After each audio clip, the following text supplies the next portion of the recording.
Hello everyone, welcome back. ठीक है, मैं आज लेके आ गया हूँ एक रिवीजन सीरीज। ठीक है, आपके लिए क्या लेके आ गया हूँ? Revision series.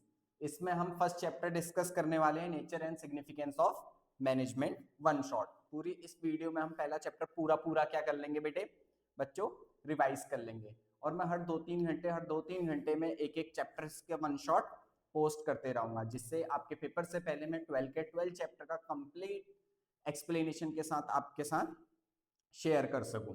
तो बेटे आइए समझते हैं। ठीक है, फर्स्ट चैप्टर हमारा nature and significance of management, जिसमें हमें पहला टॉपिक पढ़ना होता है मीनिंग ऑफ मैनेजमेंट। मैनेजमेंट क्या है? मैनेजमेंट तीन चीजों से मिलकर बनता है: प्रोसेस, इफेक्टिवनेस, एफिशिएंसी। प्रोसेस का क्या मतलब होता है बेटे? प्रोसेस मतलब होता है कोई भी सीरीज। ठीक है, प्रोसेस मतलब क्या होता है? कोई भी सीरीज और सीक्वेंस ऑफ स्टेप्स। ठीक है, जहां पे हम सीरीज फॉलो करते हैं, सीक्वेंस ऑफ स्टेप फॉलो करते हैं: planning, organising, staffing, directing, controlling. दूसरा है इफेक्टिवनेस। इफेक्टिवनेस मतलब होता है बेटे किसी भी वर्क को टाइमली कंप्लीट करना, किसी भी वर्क को कैसे कंप्लीट करना? टाइम से। थर्ड है एफिशिएंसी। एफिशिएंसी मतलब होता है कॉस्ट और ऑप्टिमम यूटिलाइजेशन ऑफ रिसोर्सेस। कम से कम कॉस्ट में काम को कंप्लीट करना, रिसोर्सेस का बहुत अच्छी तरीके से यूटिलाइज करना। चलिए चलते हैं नेक्स्ट टॉपिक की तरफ। नेक्स्ट टॉपिक है कैरेक्टरिस्टिक्स और फीचर्स ऑफ मैनेजमेंट। ठीक है, तो इसमें फर्स्ट पॉइंट बोल रहा है management is a goal oriented process. जो मैनेजमेंट होता है बेटे वो एक ऐसा प्रोसेस होता है जिसमें हम किस लिए काम करते हैं? ऑर्गेनाइजेशन के गोल को अचीव करने के लिए। दूसरा पॉइंट कह रहा है मैनेजमेंट इज परवेजिव। परवेजिव मतलब क्या होता है बेटे? एवरीवेयर, हर जगह होता है। चाहे आपका स्मॉल बिजनेस हो, चाहे आपका लार्ज बड़ा बिजनेस हो, हर जगह आपको मैनेजमेंट क्या करना पड़ता है? फॉलो करना पड़ता है। Management is multi dimensional. Management is multi dimensional मतलब management at work, management for people, management of operation. जो काम है वो कैसे होगा? जो लोग हैं उनको कौन कैसे देखा जाएगा?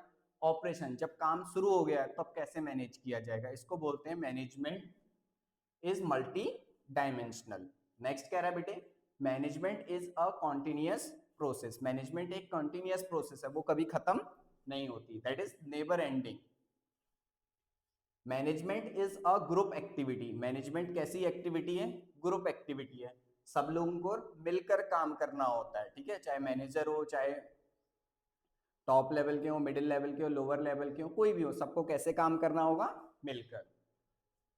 Management is a dynamic function. Management कैसा फंक्शन है? डायनामिक, जो चेंज होते रहता है, चेंजिंग नेचर होता है इसका। ठीक है, management is an intangible force. Management intangible force होता है which can not be seen, जिसको आप देख नहीं सकते हैं, सिर्फ और सिर्फ हम उसको फील कर सकते हैं। Got it? चलिए नेक्स्ट टॉपिक पे चलते हैं। नेक्स्ट टॉपिक है बेटे objectives of management. Previous year questions में भी ये टॉपिक आ चुका है। ऑब्जेक्टिव्स होते हैं तीन: organisational objective, social objective, personal objectives. और ऑब्जेक्टिव मतलब होता है उद्देश्य। किसी भी मैनेजमेंट का क्या उद्देश्य होता है? सबसे पहले ऑर्गेनाइजेशन के लिए क्या? ऑर्गेनाइजेशन के लिए क्या? सबसे पहले वो बिजनेस के सर्वाइवल का ध्यान रखता है। सर्वाइवल मतलब होता है exist in the competitive market. Competitive market है, कॉम्पिटिशन है, वहां पे आप एग्जिस्ट कर सको। दूसरा उसका ऑब्जेक्टिव होता है प्रॉफिट अर्न करना। क्या अर्न करना? Earn profit. तीसरा होता है ग्रोथ। ग्रोथ मतलब बेटे सेल्स इंक्रीज करना।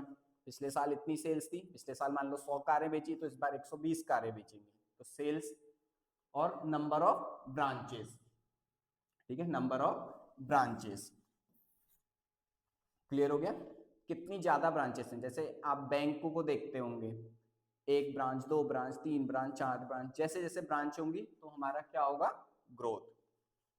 दूसरा होता है बेटे सोशल ऑब्जेक्टिव। सोशल ऑब्जेक्टिव मतलब होता है किसी भी मैनेजमेंट का काम होता है समाज के लिए कुछ भलाई करना। कैसे कर सकता है? Quality and quantity of goods. जो वो सामान बना रहा है वो अच्छी क्वालिटी का बनाए, डुप्लीकेट सामान ना बनाए, अच्छी क्वालिटी का बनाए। एम्प्लॉयमेंट अपॉर्चुनिटीज, जहां पे भी वो कंपनी है, बिजनेस है, वहां पे जो वहां के लोकल लोग हैं उन लोगों को जॉब्स प्रोवाइड करे। ट्रेनिंग दे, जो उनके यहाँ एम्प्लॉयज काम करे। ट्रेनिंग बेटे जरूरी नहीं है किसी को भी, एजुकेशन की ट्रेनिंग दे, हेल्थ की ट्रेनिंग दे, कोई भी ट्रेनिंग प्रोवाइड कर सकते हैं, इसे बोलते हैं हम सोशल ऑब्जेक्टिव। फिर आता है पर्सनल ऑब्जेक्टिव। पर्सनल ऑब्जेक्टिव मतलब होता है बेटे जो भी एम्प्लॉइज ऑर्गेनाइजेशन में काम कर रहे हैं उनको एडिक्वेट सैलरी दें, सफिशिएंट क्या दें, सैलरी दें, उनको गुड वर्किंग कंडीशंस प्रोवाइड करें, इसे बोलते हैं पर्सनल ऑब्जेक्टिव। पीर रिकॉग्निशन, उनकी नेम रेपुटेशन हो, जो एम्प्लॉइज उस ऑर्गेनाइजेशन में काम कर रहे हैं उनकी रिस्पेक्ट हो। तो ये होते हैं ऑब्जेक्टिव्स ऑफ मैनेजमेंट। चलिए नेक्स्ट टॉपिक पे चलते हैं। अब है इंपॉर्टेंस ऑफ मैनेजमेंट। बेटे अब क्या है इंपॉर्टेंस ऑफ मैनेजमेंट, मैनेजमेंट के फायदे क्या हैं। तो फर्स्ट पॉइंट क्या कह रहे हैं, management help in achieving group goals. जो भी हमने गोल्स डिसाइड किए होते हैं उनको अचीव करने में मैनेजमेंट हमारी क्या करता है, हेल्प करता है। Second, management increases efficiency. Management क्या इंक्रीज करने में हेल्प करता है, एफिशिएंसी। एफिशिएंसी मतलब कोई भी पर्सन इस तरीके से काम करे कि वो कम से कम रिसोर्सेस में मैक्सिमम आउटपुट दे सके, कॉस्ट इफेक्टिव मैनर में।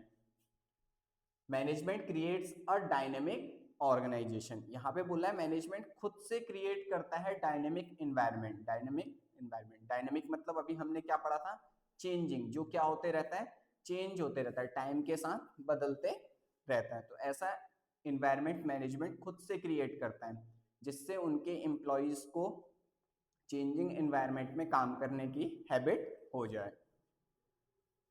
Management help in achieving personal objectives.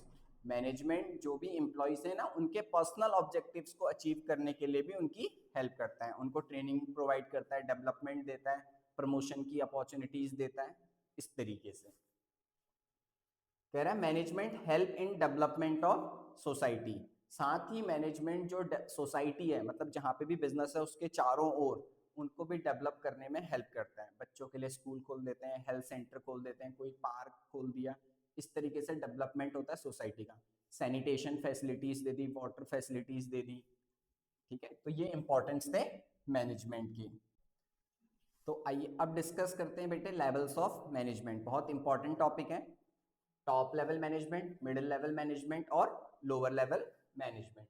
Top level management में बेटे आते कौन कौन है, जैसे बोर्ड ऑफ डायरेक्टर, ठीक है, board of director, chief financial officer, chief executive officer, president, vice president, ये लोग कौन से लेवल में आते हैं, टॉप लेवल में। फिर आता है बेटे middle level management. Middle level management में बेटे सभी मैनेजर आ जाते हैं। कौन आ जाते हैं, सभी मैनेजर, चाहे परचेज मैनेजर हो, चाहे सेल्स मैनेजर हो, चाहे मार्केटिंग मैनेजर हो, प्रोडक्शन मैनेजर हो, ठीक है, जितने भी मैनेजर होते हैं वो सब कौन से लेवल में आ जाते हैं, मिडिल लेवल मैनेजमेंट में। नेक्स्ट होता है लोअर लेवल मैनेजमेंट। बेटे लोअर लेवल मैनेजमेंट में जैसे सुपरवाइजर, कौन कौन आते हैं, सुपरवाइजर, सुपरिटेंडेंट।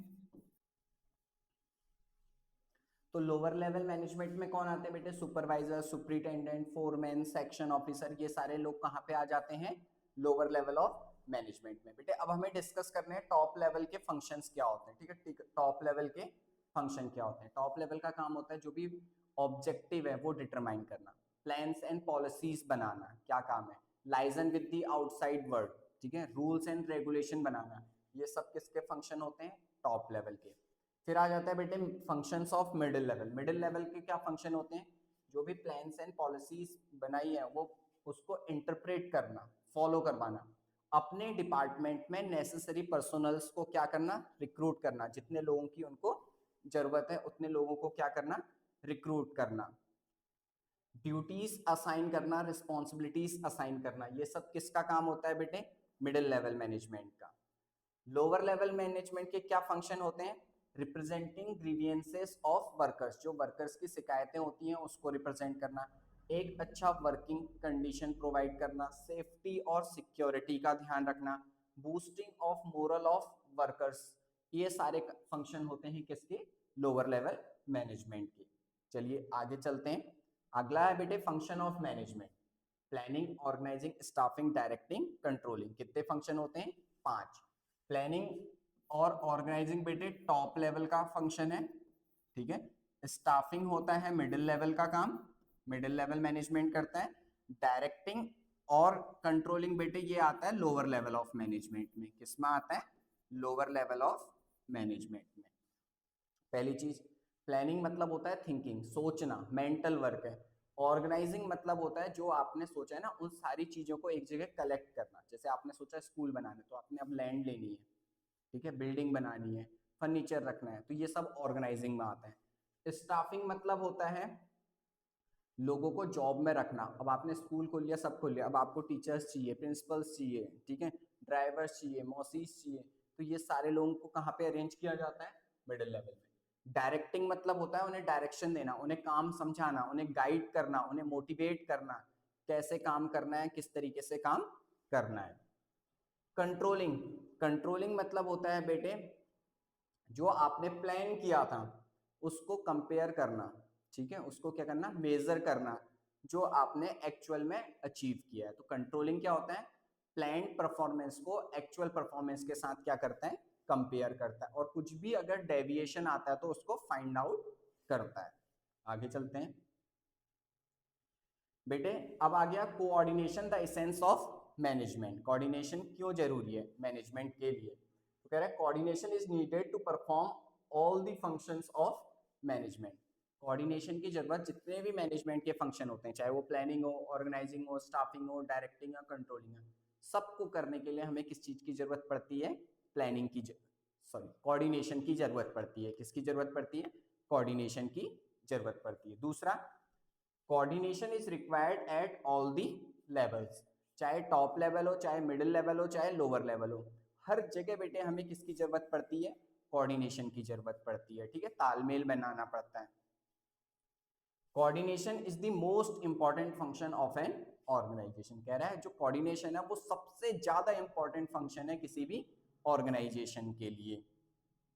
क्योंकि बेटे अगर लोगों के बीच में कोऑर्डिनेशन नहीं होगा, तालमेल नहीं होगा, तो फिर वो ऑर्गेनाइजेशन अच्छा वर्क नहीं कर पाएगा, वहां पे कंफ्यूजन, कियोस्क की ही प्रॉब्लम्स रहेंगी। अगला है बेटे nature feature of coordination. Nature feature क्या है कोऑर्डिनेशन का, तो डिस्कस करते हैं। Coordination integrates group efforts. Integrates मतलब होता है जोड़ना, ग्रुप एफर्ट्स, किसी भी ऑर्गेनाइजेशन में लोग ग्रुप में काम करते हैं, उनके एफर्ट्स को क्या करता है? कोऑर्डिनेशन जोड़ता है, उनके बीच में तालमेल बैठाने की कोशिश करता है। इंश्योर यूनिटी ऑफ एफर्ट्स, जितने भी इंप्लॉइज काम कर रहे हैं उन सबके एफर्ट्स को यूनाइट करता है। यूनाइट मतलब एक डायरेक्शन में, ठीक है, एक डायरेक्शन में सबके एफर्ट्स को क्या करता है? यूनाइट करता है, जिससे हम ऑर्गेनाइजेशन के गोल को क्या कर सकें? अचीव कर सकें। कंटिन्यूअस प्रोसेस, बेटे कोऑर्डिनेशन ना कंटिन्यूअस प्रोसेस है, नेवर एंडिंग। ऐसा नहीं है कि आज आपने कोऑर्डिनेशन बनवाया top level, middle level, lower level में, तो कल नहीं बन, कल भी उसकी जरूरत पड़ेगी, उसके अगले दिन भी उसकी जरूरत पड़ेगी। Coordination is a pervasive function. Pervasive मतलब बेटे फिर वही एवरीवेयर। कोऑर्डिनेशन हमें हर जगह फॉलो करना होता है, चाहे आप ही लोग अपने दोस्तों के साथ कहीं भी पिकनिक में जा रहे हो, ठीक है, बर्थडे पार्टी में जा रहे हो, तो आपको कोऑर्डिनेशन करना है। स्कूल है, ऑफिस है, कहीं पे भी है, हर जगह हमें किस चीज की जरूरत होती है? तालमेल बैठाने की, कोऑर्डिनेट करने की, एक दूसरे के साथ जरूरत होती है। Coordination is the responsibility of all manager. बेटे कोऑर्डिनेशन किसी एक पर्सन का काम नहीं है, सभी को आपस में मिलके काम करना पड़ेगा, एक दूसरे की हेल्प करनी पड़ेगी, तभी कोऑर्डिनेशन होता है। इसीलिए लिखा है coordination is the responsibility of all manager. सभी मैनेजर को एक दूसरे के साथ क्या करना पड़ेगा? कोऑर्डिनेट करना पड़ेगा। Coordination is a deliberate function, ठीक है, कोऑर्डिनेशन कैसा फंक्शन है? डेलिब्रेट, जिसे नोइंगली, जानबूझकर किया जाता है। हम एक दूसरे के साथ आपस में डेलिब्रेटली कोऑर्डिनेट करने की कोशिश करते हैं, जिससे ऑर्गेनाइजेशन के गोल्स क्या हो सकें? अचीव हो सकें। बेटे लास्ट, इंपॉर्टेंस ऑफ कोऑर्डिनेशन या नीड्स ऑफ कोऑर्डिनेशन, ठीक है, इंपॉर्टेंस ऑफ कोऑर्डिनेशन या नीड्स ऑफ कोऑर्डिनेशन। क्या फायदे हैं कोऑर्डिनेशन के? Growth in size, functional differentiation, specialisation, ठीक है, तो क्या क्या इंपॉर्टेंस है? ग्रोथ इन साइज, अगर किसी भी ऑर्गेनाइजेशन में कोऑर्डिनेशन है, उनके जितने भी वहां इंप्लॉइज काम करते हैं, चाहे वो टॉप लेवल में हो, मिडिल लेवल में, लोअर लेवल, अगर उनके बीच में कोऑर्डिनेशन है तो वो ऑर्गेनाइजेशन का साइज धीरे धीरे क्या होगा? ग्रोथ। कैसे होगा? देखो, increase in size of organisation, सब लोग मिलके काम करेंगे, सब लोग एक डायरेक्शन में काम करेंगे, सब लोग ऑर्गेनाइजेशन के गोल को अचीव करेंगे, तो इससे साइज क्या हो जाएगा, increase. Functional differentiation, functional differentiation मतलब क्या होता है बेटे, एक ऑर्गेनाइजेशन में परचेज डिपार्टमेंट भी होता है, सेल्स डिपार्टमेंट भी होता है, मार्केटिंग डिपार्टमेंट भी होता है, फाइनेंस डिपार्टमेंट भी होता है, सब अपने अपने डिपार्टमेंट के ऑब्जेक्टिव्स गोल को अचीव करने के लिए काम करते हैं, दूसरे के गोल या दूसरे के ऑब्जेक्टिव से किसी को कोई मतलब नहीं होता है। बट इन रियलिटी सारे डिपार्टमेंट तो इंटरलिंक्ड हैं, ठीक है, सारे डिपार्टमेंट क्या है, इंटरलिंक। प्रोडक्शन डिपार्टमेंट को प्रोडक्शन करना है तो रॉ मटेरियल चाहिए, तो वो किससे कांटेक्ट करेगा, परचेज डिपार्टमेंट से, तो है ना इंटरलिंक। फिर प्रोडक्शन कर दिया तो वो सामान बेचना होगा तो सेल्स डिपार्टमेंट, तो सब आपस में क्या होते हैं, इंटरलिंक्ड होते हैं, तो इसलिए इन सबके बीच में क्या बैठाना पड़ता है, कोऑर्डिनेशन। जैसे ही हम इनके बीच में कोऑर्डिनेशन बैठाते हैं तो उनके जो डिफरेंसेस हैं वो क्या होने लग जाते हैं, मिनिमाइज, और इससे हम ऑर्गेनाइजेशन के गोल को क्या कर लेते हैं, अचीव। बेटे थर्ड है स्पेशलाइजेशन, ठीक है, थर्ड क्या है, स्पेशलाइजेशन, ठीक है, अब आपको पॉइंट दिख रहा होगा थोड़ा सा, ठीक है। स्पेशलाइजेशन मतलब क्या होता है, हर ऑर्गेनाइजेशन में ना बेटे, जैसे टॉप लेवल में मैंने बोला chief financial officer, president, vice president, CA, बड़े बड़े मैनेजर्स होते हैं। अब वो सब अपने आप को क्या सोचते हैं, वो स्पेशलिस्ट हैं, वो एक्सपर्ट हैं, और वो दूसरे को सोचते हैं कि वो इतना ज़्यादा पढ़ा लिखा है या इतना स्पेशलिस्ट नहीं है। तो इस तरीके से क्या होता है ना, वो सोचते हैं कि जो है वही है, दूसरे से उन्हें कोई मतलब नहीं होता, ठीक है। तो जो स्पेशलिस्ट और एक्सपर्ट होते हैं वो सोचते हैं कि सिर्फ और सिर्फ वही क्वालिफाइड पर्सन है, जिससे क्या होता है, कियोस और कंफ्यूजन हो जाता है, क्योंकि वो दूसरों की बात नहीं सुनते। इसीलिए हमें किस चीज की जरूरत पड़ती है, कोऑर्डिनेशन की जरूरत पड़ती है। जो भी स्पेशलाइज्ड हैं, एक्सपीरियंस लोग हैं, उनके बीच में भी हमें कोऑर्डिनेशन बनाना पड़ता है, जिससे हम ऑर्गेनाइजेशन के गोल को क्या कर सकें, अचीव कर सकें, ठीक है। तो बेटे ये था पूरा कंप्लीट चैप्टर का डिस्कशन, ठीक है। आई होप ये आप लोगों को हेल्प करेगा, अपने फ्रेंड्स में शेयर कीजिए, जिससे उनको भी इसकी क्या हो सके, बेनिफिट मिल सके। जल्दी ही मिलूंगा अगली वीडियो के साथ, जो दूसरा चैप्टर है हमारा, ठीक है, प्रिंसिपल्स ऑफ मैनेजमेंट, उसको भी इसी तरीके से कंप्लीट डिस्कस करूंगा। कुछ चेंजेस चाहिए तो आप मुझे कमेंट कीजिए, अपने फीडबैक दीजिए, मैं वो अगली वीडियो में वो इम्प्रूवमेंट लेके आऊंगा। Thank you so much.